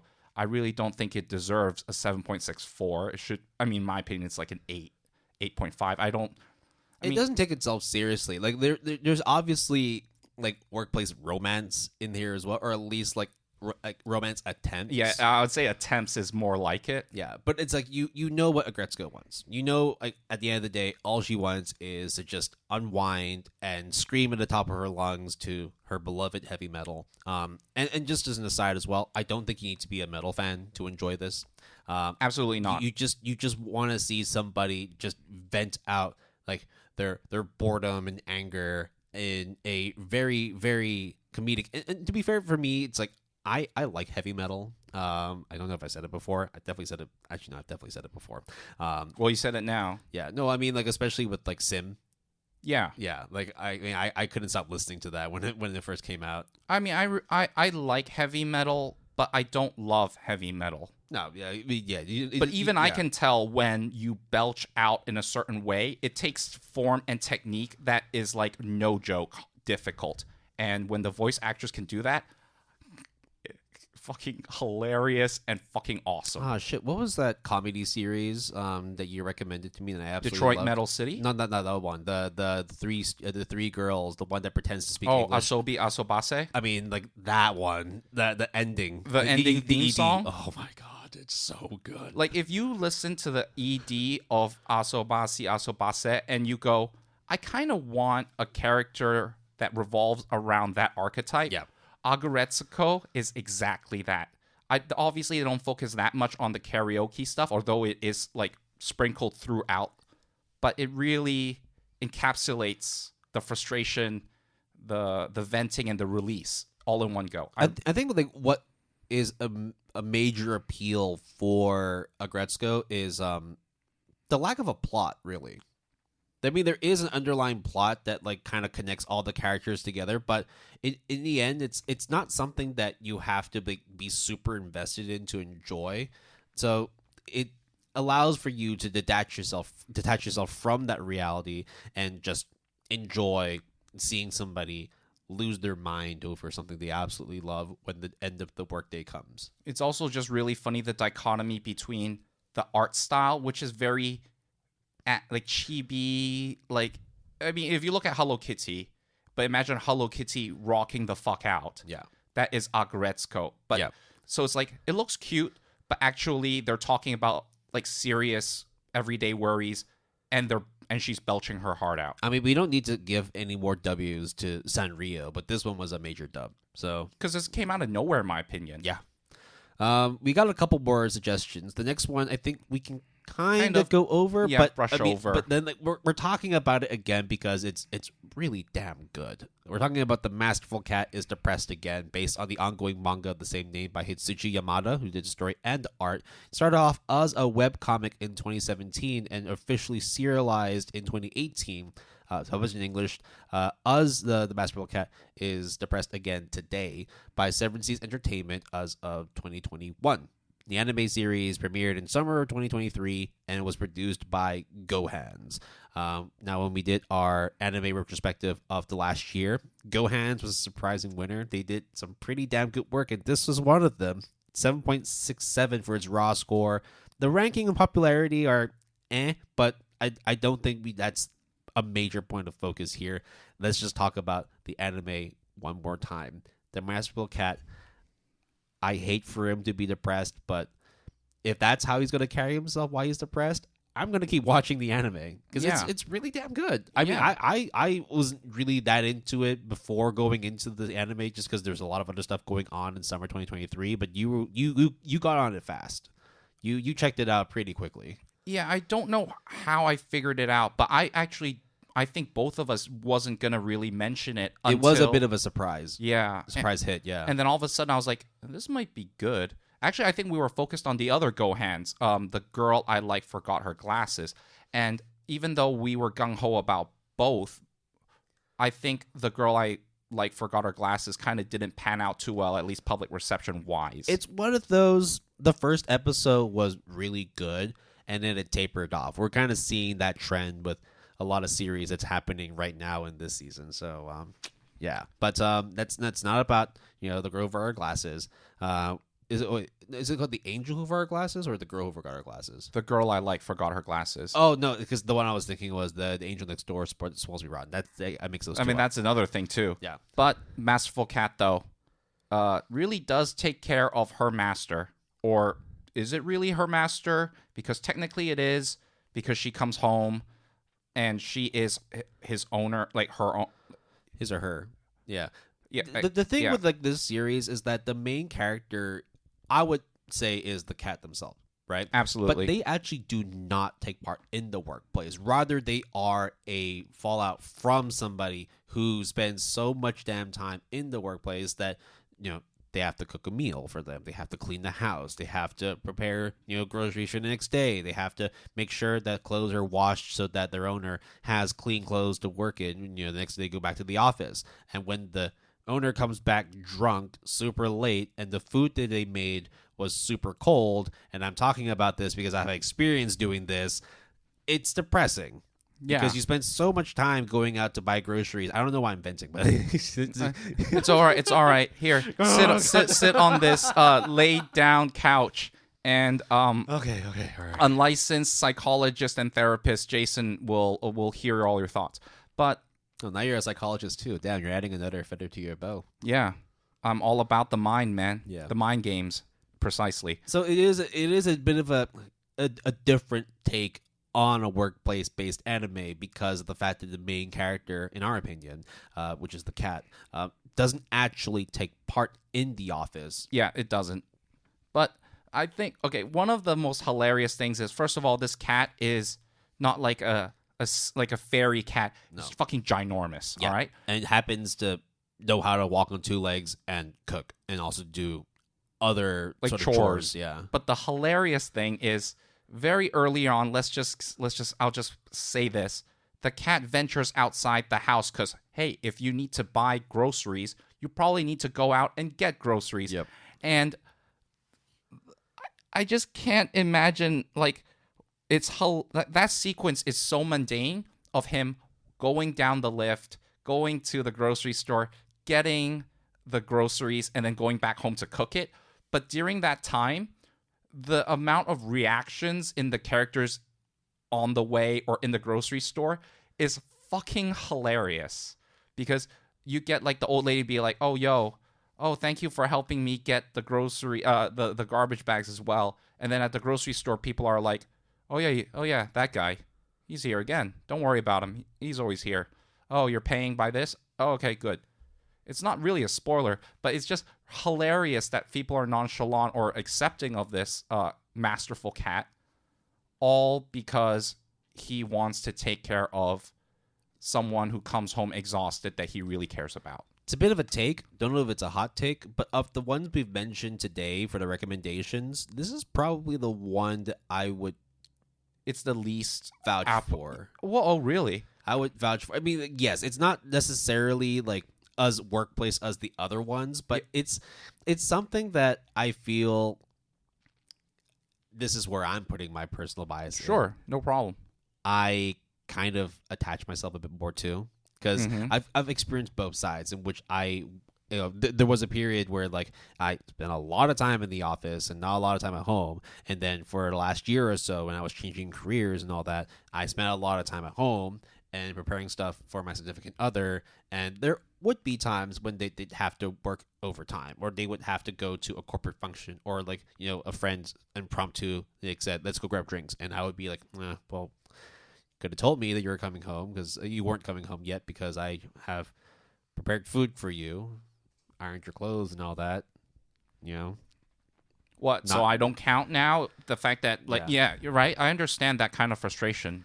Yeah, but it's also like it is, again, like another sort of one of those realistic depictions of what it means to work in a workplace. It doesn't just affect you yourself. Like, you have others around you, especially family members, that can be affected by how you operate yourself in and out of the workplace. Yeah.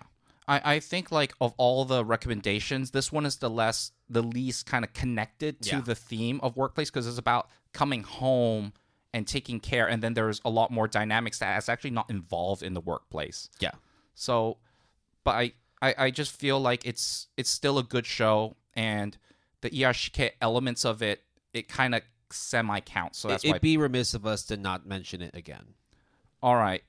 Now, probably our last recommendation is probably the most close to, minus the PA works, as you can get to paperwork and civil service.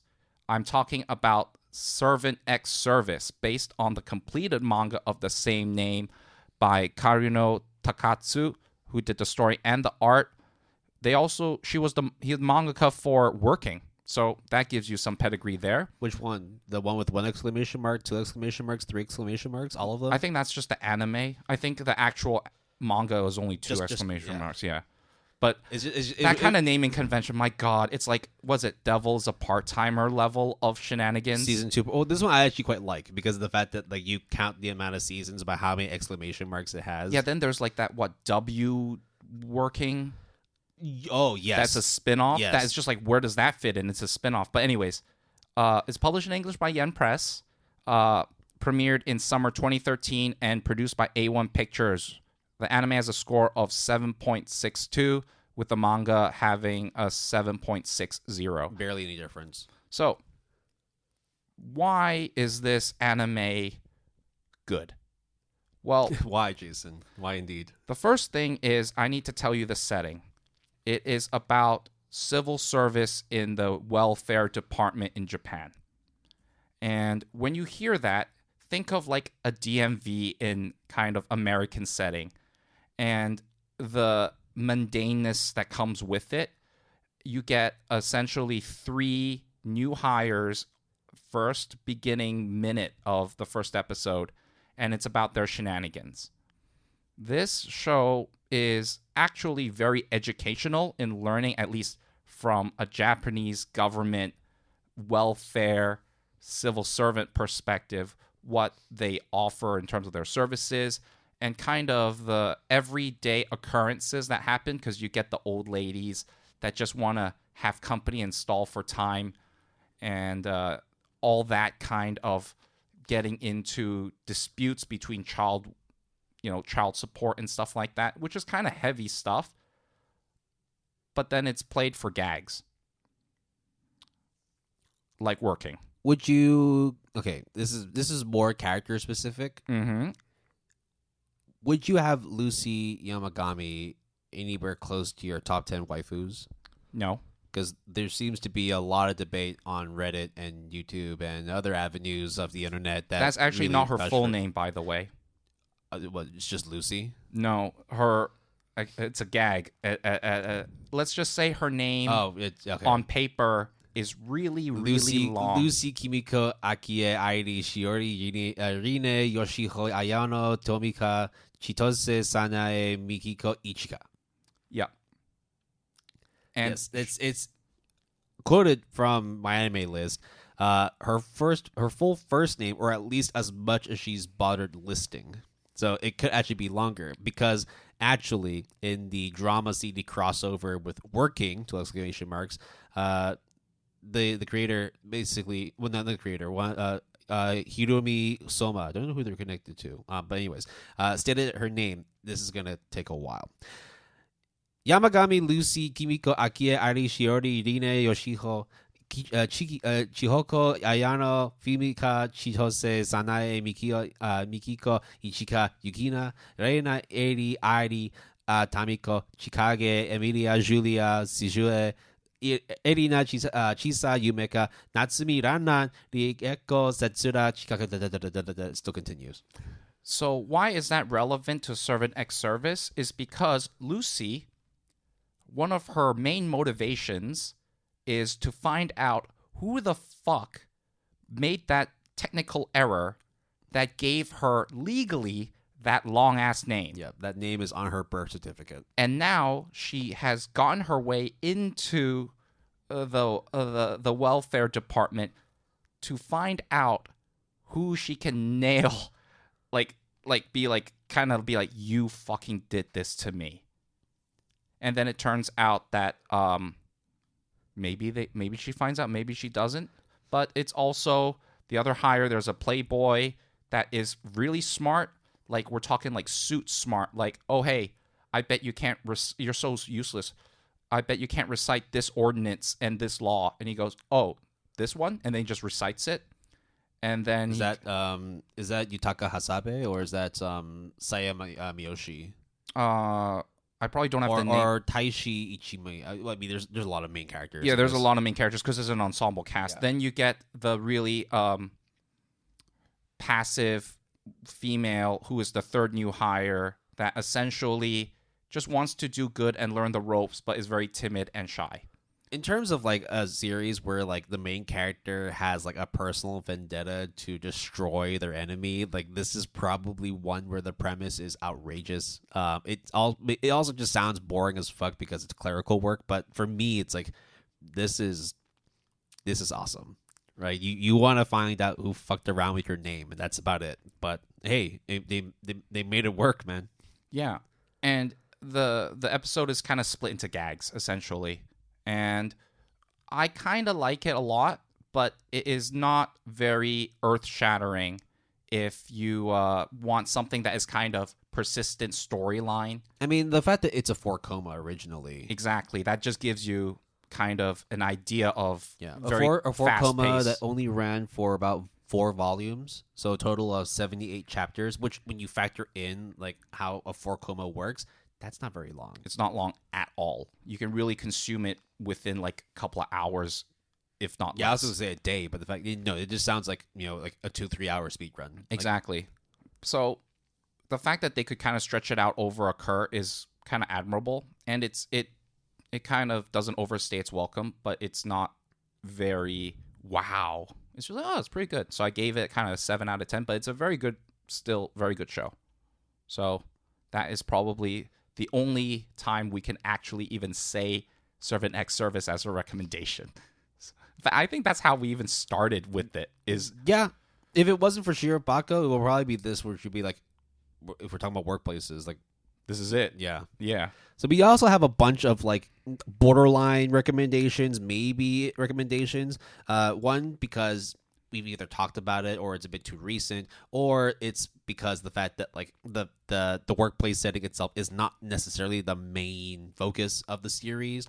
So things like The Devil's a Part-Timer. I know that people are really ragging on season 2 and season 2 part 2, whatever the fuck, because fuck naming conventions. But if you just focus on season 1 in general, and the main character working at Donald's, right? McDonald's, yeah. I mean, that's pretty much like, in terms of like anime meme lore, McDonald's is here to stay. Yeah, that's basically it. The one I actually thought that would be good to talk about, but I suppose it's because the fact that there was already a lot of recommendations. Life Lessons with Uramichi Onisan. Yeah, which you were pretty, not hyped, but you were like, this is like secretly pretty fucking awesome. Yeah, it's a dark horse candidate. So if I get into it real quick, in terms of just the premise, Blue's Clues, The Children's Show, Barney, Sesame Street. Oh, it's Dora the Explorer and all that. Yeah, it's all really like really What's that? That's a bag. What color is it? Brown. So it's a brown bag. And it's like that kind of thing where like you kind of get kids to sort of, have more object permanence and like understanding of what colors are, what shapes are and all that, just so they can, recognize things. And a lot of these kid shows, at least in Japan also, would sometimes even have kids actually physically there to, interact with the host and the mascots, which takes place in this anime. But what if you are just so done with life? Not as in you want to end your life, but you're just like, hey, listen, kids, I'm going to fucking give it to you. What is life about?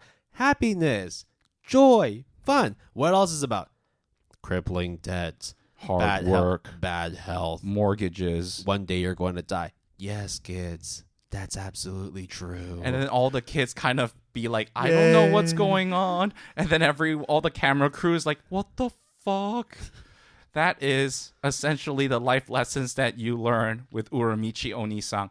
It is a very dark comedy. Yeah, imagine it's like Count Dracula from Sesame Street. 1, 2, 3 abortions. Ha ha ha. Shit. Like that. What the fuck, like Will? That would be the exact response you get from Life Lessons with Uramichi Onisan. It is a very black comedy, right? So that's a recommendation of sorts for us. Yeah, the next few like you were pretty into as well. Ice Guy and his cool female colleague. That one came out 2022. Yeah, very recently. Yeah, and it's fine. It's a workplace slice of life romance, but it's just fine. And the whole like, it came out it actually came out January 4th, 2023. Oh, not I see. 2022. Yeah, so last year. But the thing that maybe was an iffy recommendation was because it just didn't really do a lot that it could have done, and it didn't really scratch the itch that our recommendations did. Same thing with Amagi Brilliant Park. I mean, come on, it's fucking KyoAni. Yeah, they do amazing work. But I think I heard that the original, was it light novel that it was based on, it gets pretty dark, like really dark. And the season... I mean, this is also a studio that did Clanad too, so yeah, they're not strangers to doing stuff that looks pretty on the outside, but is dark as fuck on the inside. But they only had the one curse, so they never actually gotten that far. And I think it left on like a cliffhanger ending of sorts in the anime, so you really didn't figure out that much. So you also talked about like Dogakobo, right? So where do you stand in terms of My New Boss is Goofy? Oh no, sorry, no, that's a different one. No, My Senpai's Annoying is Dogakobo. My New Boss is Goofy is a different studio. But where do you stand with that series? It's fine. when your boss is kind of goofy and gives you warm feelings because he's kind of a klutz, kind of absent-minded, but it's kind of the cute absent-minded. I think there are boy love elements in it, I think. Undertones, yeah. But it's more undertone, like BL bait, than actually romance, I guess. A1 Pictures, actually. This is studio, not Dogakobo. Uh-huh. Yeah. But, hey, a solid 8.00 on my anime list. It's still really good, but I don't think it is kind of a very amazing show. No reinventing of the wheel here, right? Just a very good wheel. Yeah. Now, this is one that it does not have an anime adaptation, but you also quite like as well, so that's probably why it's on the borderline recommendation. Smoking Behind the Supermarket with You. Yeah. It's only a manga. I don't think there will ever be an anime. And smoking is bad for you. And smoking is bad for you, but it's essentially about two guy-girl kind of will they, won't they, that they met coincidentally because they have a cigarette break behind the supermarket that the female works at. It's just one of those, I mean, you see the title, it's what you get. Yep. That's literally it. But it works though, right? Yeah, and the female actually has a kind of dual personality in the sense that she pretends to be a different person because she looks completely different when she's off the clock due to her looking very gothic versus her happy-go-lucky persona that she does when she works at the supermarket. And the old guy, it's like an age gap romance. Think of like After the Rain. Yeah. That's really it. But except they smoke break rather than have an interesting romantic relationship straight off the bat. It's like a tease development thing that takes forever, will they, won't they type scenario. I mean, After the Rain is like that, but After the Rain is interesting. I like it, but you can't deny that the premise of the series is questionable. Very questionable. The last one that we will put in as a borderline recommendation, not just because it's a bit weird, but also the fact that it is probably the most non-traditional workplace setting of all of these, is Cells at Work. Now, it's a very classic series. They've also got Cells at Work Black, which is really fucked up too. Yeah. It's essentially, imagine a hospital, but instead of the hospital being an actual hospital, it's your body. It's all the cells and organisms that live within your skin and bones, and it's your white blood cells, your platelets, your red blood cells, and all the other different things that are keeping you alive. Oh, what is that delivery dressed all in red? Delivering what? That canister? What is that? Oh, it is your red blood cells delivering oxygen to all the other cells in the body. Yeah. That's the type of work that it's like hidden under the guise of, oh, it's your fucking body. If you liked Cells at Work, but you haven't watched Cells at Work Black, you're in for a treat. Oh man, fucked up. I still remember the first episode. We were watching it too, and we were just like, this got depressing so fast, and it gets even worse. But Cells at Work is happy-go-lucky. Did they end up making that Cells at Work COVID edition? I think no, they did. They did, right? They did, yeah. Yeah. So, Cells at Work, definitely watch that one. So that wraps up our episode. So we've gone over some good recommendations, some of which are probably very much within the traditional workplace setting, some of which are a little bit more on the left field side. And we've also gone over some borderline maybe recommendations. But overall, I think that we're all, well, based on the demographics of our listeners, like we're all grown up here. We've all experienced the workplace one way or another. So look, if times are tough for you, or you just need something to do whilst you unwind from the doldrums of work, check out these anime. I think that you may not want to remind yourself of how tough working in a workplace can be, but these are also good ways for you to detach yourself from that reality and just give yourself a sense of escapism. Or escape into our plethora of episodes that we have on your podcast listening platform of choice, right? Yep. I just want to say before I get into show notes and housekeeping is that I want to apologize about kind of a bit of I was a little bit triggered by the Hanasaku Iroha. No, it's fine. But I do think it's still a good show. So that's probably it for this episode. So thank you for listening. If you want to, we greatly appreciate you leaving a rating or review on your platform of choice. I think we also got maybe a couple of follows on our Twitter account lately. Thank you all. Yep. Shout outs to you guys. You can always contact us, though, through our email, gapalette@gmail.com, GAPALETTE, all lowercase, all one word. On Twitter using the handle @PaletteGood, capital P and capital G, all one word, or through our various other platforms that are also in the show description, including our Discord server. We have a website. Encourage you to check it out, www.goodanimepalette.com, all lowercase, all one word.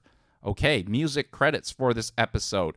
Our intro music is Flow to It by Typa. Our break music is Laser Drops by Hip Color, and our outro music is 2011 by Rocket Jr. You can support the music artists that we feature by listening to them on Spotify, Apple Music, or your music listening platform of choice. And Epidemic Sound provides all of our royalty-free music. If you're interested, you can sign up using the referral link in our show description. Terms and conditions apply. All right. Yeah, no, I think... It's kind of hard because it's a niche topic, right? Within like office, especially when we exclude F&B or somewhat other non-traditional. Because I really want to find an excuse to talk about Akiba Maid War, honestly. I wanted to find excuses to talk about Blend S. Well, let's just do a maid cafe and talk and combine it with what Terrace Goddesses. Do you want to record that episode in a maid cafe? I don't have that much money, so I don't know. I don't want to tempt fate, man. I've never been in a maid cafe, so I haven't either. I've told you that my sister used to work as a manager at a maid cafe, and some weird shit goes down sometimes. I think weird shit just goes down everywhere if you find it. Yeah, dig deep enough. If your heart desires it, you will seek it, no matter how dark it is. So, and I hope all of you seek good health and good times with this episode and everything that anime and manga offers. And I think that wraps it up. Any parting words for this episode, Will? Yeah, hopefully you're watching or listening. No, not watching. Hope you're listening to this episode after you get off work. Don't, yeah. Imagine you're listening during work and then, like, your boss taps you on the shoulders, like, what the fuck are you listening? And then... Oh, shh. Dude, they're arguing about Hanasaku Iroha right now. It's like, oh, okay, no. Understandable. Take some off. You need to. Mom and Dad are fighting. I don't get it, guys. Mom and Dad are fighting. That wraps it up then, I suppose. Thank you all for listening to today's episode. We'll catch you all very, very soon. We've got another episode on the docket right now to record, and that will come out shortly after this one. So until then, hope you get off work, enjoy your commute home, and just relax with some workplace anime. Time to clock out.